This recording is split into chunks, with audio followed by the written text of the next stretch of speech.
አንዳንድ ጊዜ የመዝሙር መሪውም ወይም አዘማሪውም ያዙኝ ልቀቁኝ ሲል ሲያለቅስ ጣራ ወጥቶ መሬት ሲፈርጥ ይሄ መልአክ ነው ሰው ነው ሲባል መዝሙሩ አልቃ ወደ ውጪ ሲወጣ ፌስቡኩን መጎርጎር ውሸቱን መልቀቅ ምንድነው ስሙ ይሄ ፌዝና ቀልዳ ቀልድ ማድረግ ፊልም ላይ ተተክሎ ማደር በግል ጾም ጸሎት የለ የለውጥ ህይወት የለ በግሉ እግዚአብሔርን መፈለግ የለ የሱ ጀግንነት መዝሙር ሲመራ ብቻ ያዙ ይልቀቁኝ ይሄን ቆርቆሮ በጥሽ የሉጥ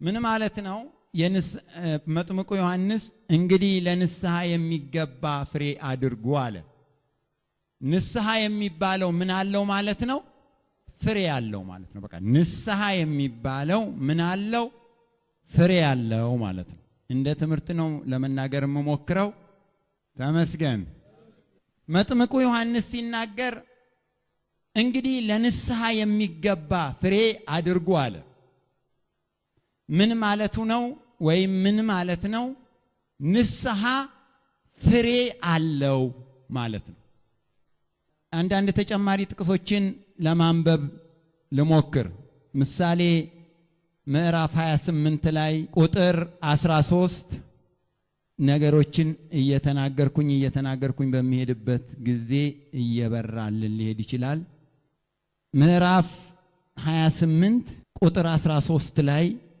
እንደዚህ የሚል ቃል አለ ኃጢያቱን የሚሰውር አይለማም የሚናዘዝባትና የሚተዋት ግን ምህረትን ያገኛል ምንድነው ያለው ኃጢያቱን በመጀመሪያ የሚሰውር ወይም የሚደብቅ ሰው አይለማም የሚናዘዝባትና የሚተዋት ግን ምን ይላል ምህረትን ያገኛል ምንና ምን የሚናዘዝባትና ቀጥሎ ምንድነው የሚተዋት መናዘዝ የንስሐ ምልክት ይባላል መተው ደግሞ የንስሐ ፍሬ ይባላል ምን አልኩኝ መናዘዝ ምልክቱ ነው መተው ደግሞ ፍሬው ነው ሰው የሚድነው በምልክቱ ሳይሆን በፍሬው ነው ሰው የሚድነው ምልክት በማሳየቱ ብቻ ሳይሆን ምን ሲያደርግ ነው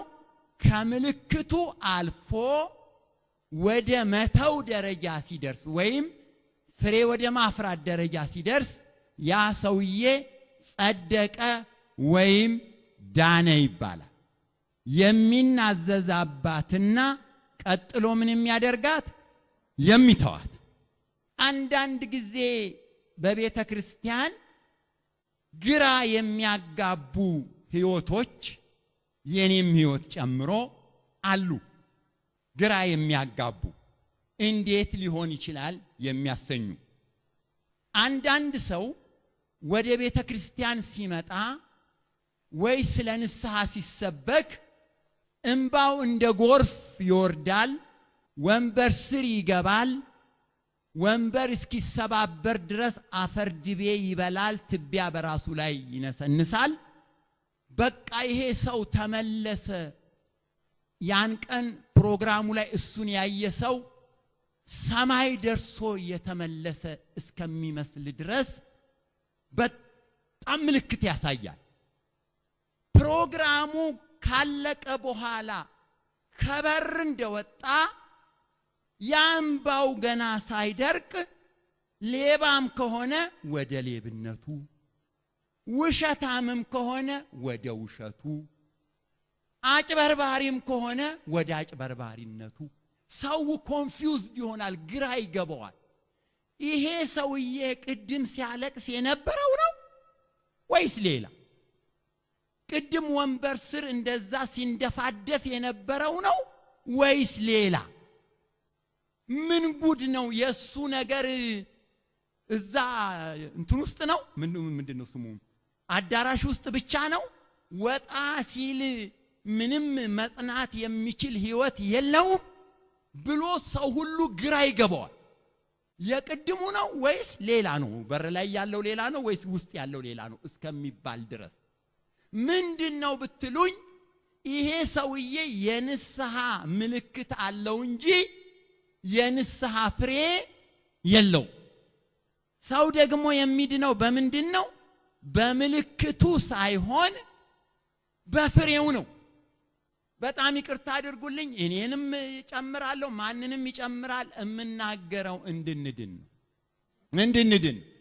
አንዳንድ ጊዜ የመዝሙር መሪውም ወይም አዘማሪውም ያዙኝ ልቀቁኝ ሲል ሲያለቅስ ጣራ ወጥቶ መሬት ሲፈርጥ ይሄ መልአክ ነው ሰው ነው ሲባል መዝሙሩ አልቃ ወደ ውጪ ሲወጣ ፌስቡኩን መጎርጎር፣ ውሸቱን መልቀቅ፣ ምንድነው ስሙ ይሄ ፌዝና ቀልድ ማድረግ፣ ፊልም ላይ ተተክሎ ማደር፣ በግል ጾም ጸሎት የለ፣ የለውጥ ህይወት የለ፣ በግሉ እግዚአብሔርን መፈለግ የለ። የሱ ጀግንነት መዝሙር ሲመራ ብቻ ያዙኝ ልቀቁኝ ይሄን ቆርቆሮ በጥሽ የልውጣ። በጣም ይቅርታ የሚያስደነግጥ ነገር ነው፣ ግን ይጠቅማል። እና ያዙኝ ልቀቁኝ ያለው ሰውዬ ፌዘኛ ቅድም እዚህ ጋር ኢየሱስ ብሎ ቁልምጥምጥምጥ የሚያደርገው ሰውዬ እዛ ጋር አርጎ ሱሪውን ቦጫጭቆ እዚህ ተልትሎ ምናምን አለን ጫር ምናምን ሲል የቅድሙ ሰው ልጅ ነው ይሄ ወይስ ሌላ ነው? እዚህ ኢየሱስ እዛ ሲወጣ ጫር ምንድነው ልል የምፈልገው? ንስሐችን ምልክት መሆን ላይ መቆም የለበትም። እስከ ምን መሄድ አለበት? ፍሬ እስከ ማፍራት መድረስ አለበት። ልክ እኮ ኢየሱስ እዚህ ጋር ንስሐ ገብተን ስንንደባለን እዚህ ወንበር ስር ስንገባ ኢየሱስ የሚጠብቀው ምን መሰላችሁ? አቤት ይሄ ሰው፣ አቤት እቺ እህት፣ አቤት ይሄ ወንድም፣ አቤት ይሄ ልጅ እንዲህ ንስሐ ከገባ ከዚህ በኋላ ፍሬ የሚያፈራ መንግስተ ሰማይ የሚገባ ድንቅ ተአምር በቅድስና ዓለምን ቤቱን መስሪያ ቤትን የሚያስደንቅ ነው ብሎ ኢየሱስ ሲጠብቅ ልክ ከዚህ ከመንደባለሉ ከተነሳ በኋላ እዛ ጋር ሲደርስ ጉቦኛም ከሆነ ጉቦም መቀርጠፍ፣ ውሸታም ከሆነ ውሸቱን መቀርጠፍ፣ ሚስቱን የሚደበድብ ከሆነ በስነ ስርዓት ቦክስ ጨብጦ መደብደብ፣ የቤት ወጪ የማይሰጥ ከሆነ ገንዘብ የማይደማው ፒንሳ ከሆነ ገንዘቡን እንቃርጎ የሚኖር እሱ መቼ ነው ክርስትናው? እዚህ ሲመጣ ግን ማልቀስ ዋና ነገሩ ነው። ኢየሱስ መጣውልህ ያንተ ጉደኛ። እስከ መቼ ነው ጉደኛ የምትሆነው? ቆይ እስከ መቼ ነው ጉድ? ይሄ ምንድነው ይባላል? ይሄ ማልቀሱ ምንድነው? ምልክት ነው። ፍሬ ግን ምንድነው?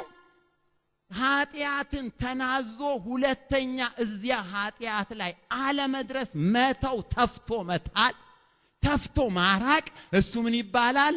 ፍሬ ይባላል።